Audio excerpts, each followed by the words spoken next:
నిమిషాలు అయిపోతాయి. Yeah please. Hello అందరికీ మాట్లాడతారు లాస్ట్ లో. Okay thank you. అందరికీ నమస్కారం. నేనేం గొప్ప వక్తని కాదు, నాకేం విజిల్స్ వేయక్కర్లేదు.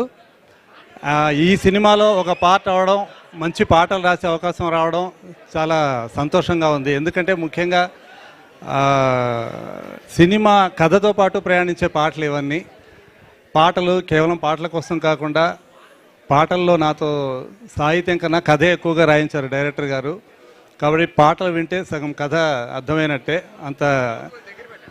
అంత చక్కగా పాటలన్నీ కుదిరాయి. గోపి సుందర్ గారి గురించి చెప్పనవసరం లేదు, మంచి మెలోడీ, చాలా మంచి మెలోడీ ఇచ్చారు. అలాగే ఈ చిత్రానికి సంబంధించి నాకు తెలిసి వీళ్ళు ముగ్గురే హీరోలు, అనుపమ గారు, దర్శన గారు, సంగీత గారు. ఎందుకంటే ఈ సినిమా ముఖ్యంగా ఫిమేల్ బ్యాక్డ్రాప్, ఫిమేల్ ఓరియంటెడ్ అని చెప్పలేం, కానీ ముఖ్యంగా ఇందులో మీరు టీజర్లో లాస్ట్లో ఎత్ర నార్యస్తు పూజ్యంతే రమంత్రే తత్ర దేవత ఎత్రైతే వస్తున్న పూజ్యంతే సర్వస్తత్ర ఫలాక్రియ అన్న ఒక శ్లోకం వస్తుంది. అంటే స్త్రీలు ఎక్కడైతే పూజింపబడతారో, గౌరవింపబడతారో అక్కడ దేవతలు కొలువు ఉంటారని, వాళ్ళకు ఆ గౌరవం, ఆ పూజ్యస్థానం దొరక్కపోతే అక్కడ ఏ కార్యమైనా నిష్ఫలమని, చక్కని ఫలితాన్ని ఇవ్వదని ఆ శ్లోకం యొక్క అర్థం. ఈ చిత్రం కూడా అంతే.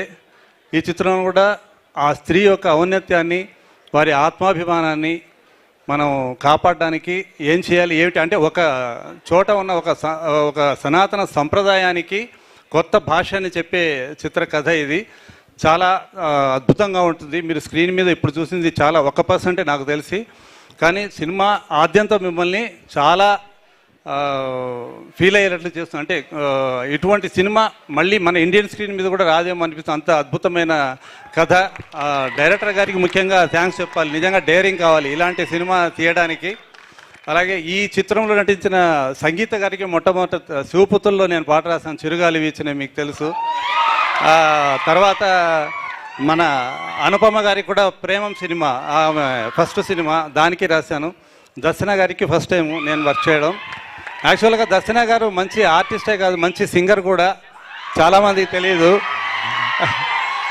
ఇందులో ఒక పాట ఆవిడే పాడాలి, కాకపోతే ఆ తెలుగు డిక్షన్ వల్ల కొంచెం అది మిస్ అయింది. లేదంటే ఇందులో నా పాట పాడే అవకాశం అని చెప్పకూడదు, నా అదృష్టం అని చెప్పాలి. ఆవిడ పాడుంటే, ఆమె ఇంతకుముందు పాడారు, ఇందులో మిస్ అయింది. ఓవరాల్గా ఈ చిత్రాన్ని మీరందరూ ఎంజాయ్ చేస్తారని, ఈ చిత్రంలో చెప్పిన విధంగా స్త్రీలను గౌరవించండి, చిత్రాన్ని ఆదరించండి. థ్యాంక్ యూ వనమాలి గారు, thank you so much. And ఇప్పుడు ఎడిటర్ ధర్మేంద్ర గారిని మాట్లాడవలసిందిగా రిక్వెస్ట్ చేస్తున్నాం. 2 మాటలు ఆల్ ది బెస్ట్ చెప్పండి అంతే రండి.